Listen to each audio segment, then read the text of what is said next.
Hello there, hi, it's Sylvia Carey here even on my day 22 of Live Every Day in May challenge that I've given myself to do, and we're on Mental Health Awareness Week, and today I'm just suggesting ways to help you focus when you take pause moments or meditation. I like to call it pause moments so it doesn't sound so sort of woo-woo, or because all we're doing when we're meditating is really giving ourselves time to pause. Okay, and it's kind of when we are meditating, it's not wrong to think about something, but it's good to have a focus point that you come back to.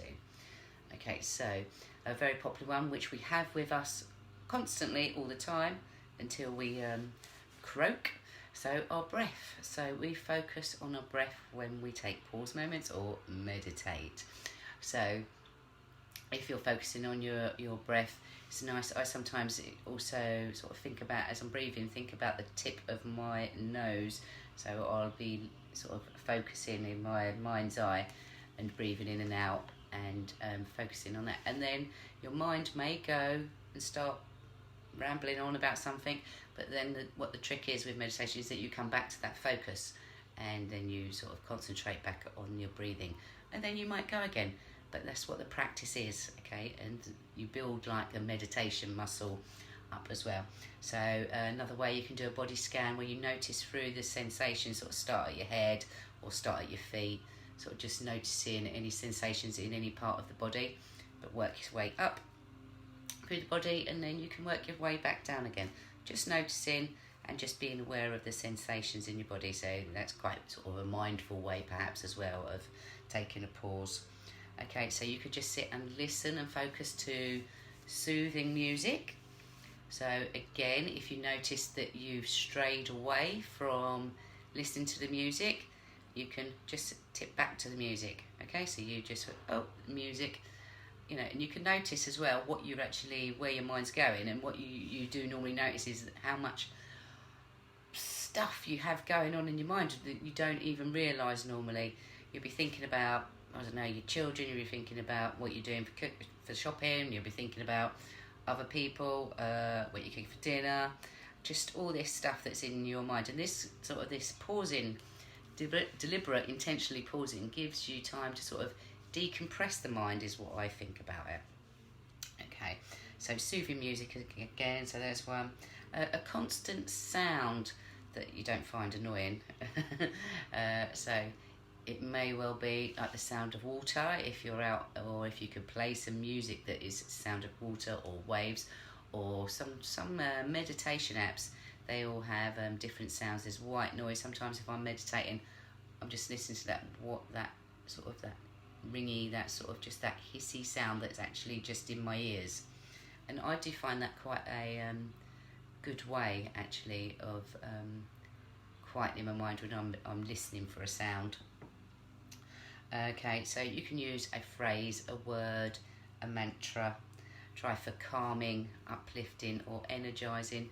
There's plenty of mantras that you can look up out there, and you might just find a sound of a word that you can keep focusing on. You keep repeating it, something that's not going to get monotonous and going to distract you, but again you're just going to bring yourself back to the focus of that word. Okay, or you could just have a soft gaze into, say, if it's a safe place, a candle or a little light, just nice gentle soft gaze, and then once you realise that you've lost your focus on that, you bring yourself back. Okay, so you can't do it wrong. When I'm meditating, I like to lay down. There's nothing wrong with that. You might even fall asleep, but then if you fall asleep, you needed some sleep. So what better way of decompressing the mind and the brain and when you're asleep, yeah? So that's not a bad thing if you do go asleep.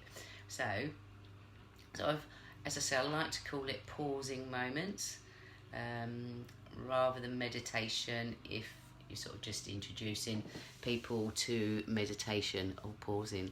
So hope that's useful for you, and let me know if you give it a go. You can start off with just setting yourself a timer for like 5 minutes, and then just keep training till you become more comfortable with it, up to about 20 minutes. you know, and try to make it consistent. I must admit that my meditation hasn't been so consistent recently, but it's something that that I want to, not that I must, that I want to. And intentional meditation, I find, is much more sort of powerful than when you're just naturally go into meditative states during the day. You'd just be like doing your daydream, and that's like meditation. You're taking a pause moment. But kind of if you sort of plan intentionally like a daily meditation, I find that it's kind of more powerful, gives you more space.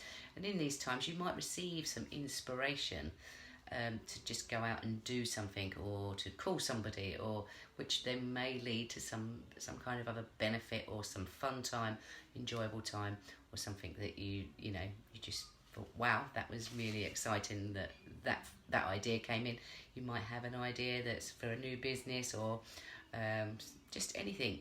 So when you sort of still your mind or quiet your mind, and you're paying attention to your focus, whatever that may be, not only can you just relax, as long as you're not beating yourself up by saying I'm not doing it properly, and then sometimes when you get like quite into it, you can get inspired to do things. So, and that's, you know, receiving inspiration from out there. Okay, so give it a try. Let me know, or let me know if you do meditate and what meditation you use, or what type of pausing you use. Okay, well, I hope that's a benefit. Remember, if you want to make a donation to the Mental Health Foundation, you can find my Just Giving page link in Sylv Carey page on Facebook, or in the link tree on my Instagram. Okay, take care, everybody. Happy Friday. Enjoy your weekend ahead. See you soon. Bye bye.